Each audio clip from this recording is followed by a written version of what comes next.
What's up, everybody? Welcome to the channel. I wanted to go over this with you real quick because there's a lot of people that are having problems making these decisions, right? So we have another player pick for heroes, right? And this one, the names caught the attention of some. Forlan, Lizarazu, and Cole. So I want to go through each of these players, but then I also want to show you my squad so you can get an idea of how I would decide. So maybe you could tie it to your team and choose. So let's get into Footbin first of all.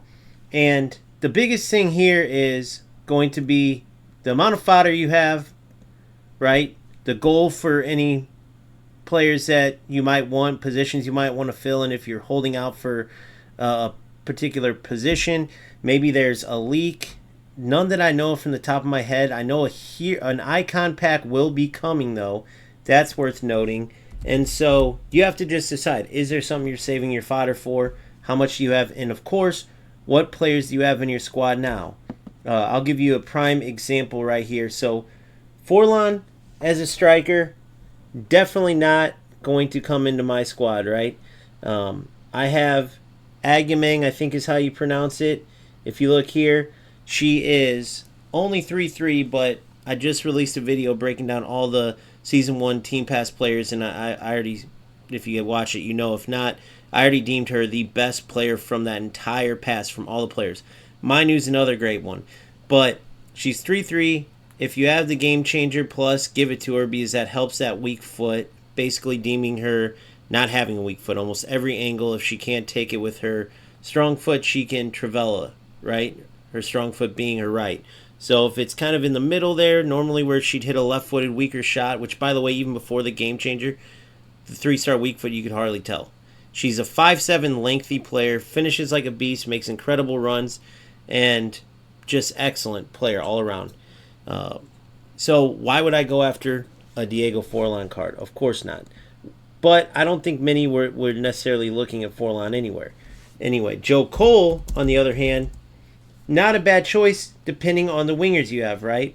As a cam, he can only play half winger, so you literally have to put him at either no player role cam, where I think would be his best position, or if you play him right or left wing, he's a wide playmaker plus. That could work out for you, right? The only thing that I see as an issue is the players that are meta on the wing. So you see, for me, Salma, and then I was able, fortunately, to pack Hansen. That was a huge pull, probably my biggest, definitely my biggest to date. She's an absolute monster, just in a league of her own.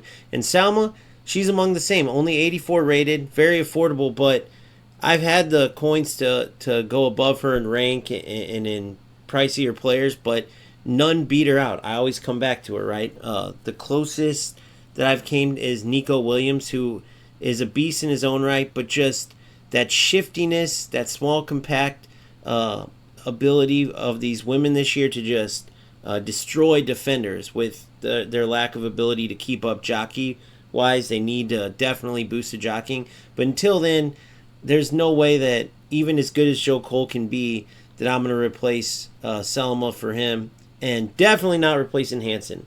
One of the best wingers in the game, bar none. So for me, no way on Forlan, no way on Cole, right? Even in the cam position with Rogers. I talked about this again in the season pass players. He's another season pass player. He was the, second best as far as like the levels. You got him right before Tamori. I think he was the player, if I'm not mistaken, that you got if you didn't get the premium pass to end off the finishing the season pass. He's a beast. Does he have his clunky times when there's bad gameplay? Of course. He's got Hullet vibes, but don't get it mistaken. Some people are saying, oh, he's just like Hullet. No, he's not. But he does have those vibes. He is a beast of a player, and if you get great gameplay, then yeah, you're definitely not going to want to replace him. Even for me, though, having crappy gameplay a lot of the times, he's still that good that I want to keep him in there. So no Forlan, no Cole. My attack is solidified for a while. Eventually, Hansen's not going anywhere for a long time. Eventually, I see Salma and maybe Agumeng getting replaced as more promos come, as the power curve goes up. Rogers definitely will be replaced probably first, followed by either Selma or Agumeng. But right now, I can't even think about, these two are just monsters. So then last but not least, you go Lizarazu, right? So if we take a look at Lizarazu, he has one really, well, he's obviously a top left back, without a doubt. But the one thing I like is he's got a rare player role, the fullback plus plus, right? Considering the fact you want your defenders on defender defend and your fullbacks on fullback and either balanced or I forgot the other one. You guys know what it is though. Not fullback defend. It's either fullback or balance or that third one where they either come inside or outside. Drawing a blank on what it's called, but you get what I'm saying. So having fullback plus plus is huge because a lot of times you got to play your wingbacks without any roles, and that is what I'm doing right now with Bon Pastor and Charles, because Charles can play left back with a fullback plus plus, but not right back. Bon Pastor can only play left back or left mid. Obviously, I'm going to keep her left back. She's a beast there, but I'm not going to put her at attacking or wing back or whatever she has.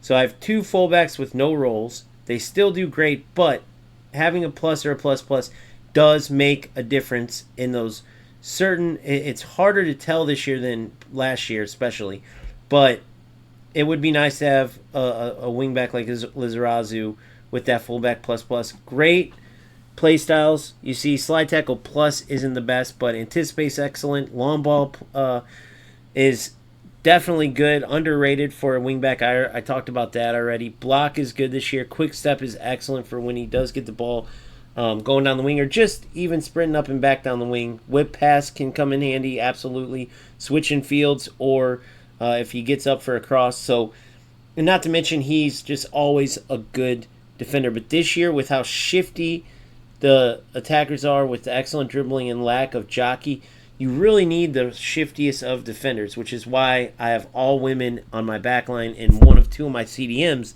is a woman. By the way, that Williams card, severely underrated. She's a beast. So, as tempting as it is, right, considering he's still pretty affordable, and you could save up the coins pretty easy to do Lizarazu, and then you could always trade him away if he ends up being a little too clunky. As weird as that sounds, because as good as he is, same with like Capdevia, right? I've had the chance to get both of them, but the women defenders, women all around, women attackers are just shiftier, right? Harder to get off the ball, and defensively, it's easier to keep up with attackers. Same with a 6'2" Hennard at center back, right? She still has that shiftiness of a typical woman player. She's just 6'2". Then there's a 5'11" Steffi Jones, who's the best center back in the game, in my opinion. She's unreal. Both Hennard and Steffi Jones have Anticipate Plus, which now with where defending is, going back to advanced defending, another plug, I did a video on that as well, because the shoulder challenge or box out, whatever you want to call it, it is back. They buffed it up. A lot of people still using tactical defending. It's a big mistake. Use advanced defending if you want to still use your tackle button. It's there, but the ability to use that X tackle button is huge, and Anticipate Plus, just like in the past, it helps. It's not as powerful, but it helps, and not as much for the strength, but the positioning. When you have shifty backs like that, they can get in a good position, shoulder off the player with the ball, and you can be on your way in the attack. So for me, this hero player choice is a no-go. Typically speaking, like when I saw the names, initially I was excited. Lizarazu, Joe Cole. I mean, come on, man. You can't get much better than that as far as SBC goes. Usually they're going to give you crap players. I guess I would say like Alex Scott would have been a good one from the previous ones. And they had like Solskjaer was a no-go.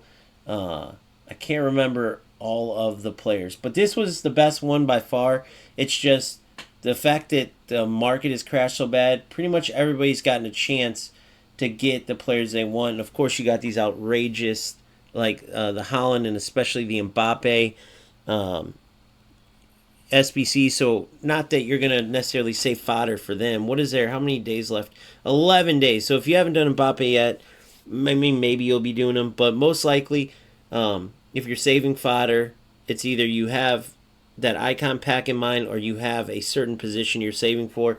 I would save it up. Even if you don't have someone in particular, I think that you're going to regret it if you spend your fodder on this SBC, especially considering the cost of these heroes right now and the fact that you'll be able to get them in no time if you can't yet. So for me, it's a hard pass. That's how I decide. I just look at the players I have, look at where they're at in the power curve, where these players would be, how soon I'd have to maybe replace them, and how sure I would be even, because I haven't used any of these three in drafts or anything. Previously in the other, I'd use like Alex Scott in the draft. She was good for sure, but Charles is definitely better. Bonpastor, even though they're on different sides of the pitch, Bonpastor is better, right? Jill Scott, she's good, but is it Jill Scott or Alex Scott? Am I saying that wrong? I apologize if it's Alex Scott, whatever. Whichever Scott it is, the right back version, England International. So, the bottom line is, I would be a hard pass on this. I've been a hard pass on each of them. If you have enough fodder to just, that you'll still be okay, by all means, go after really anybody you like, right? So with that being said, hopefully this helps you out. If this was helpful, please do smash that like button. It does help me out. And if you haven't subscribed, please do that too. I'll see you soon. Peace.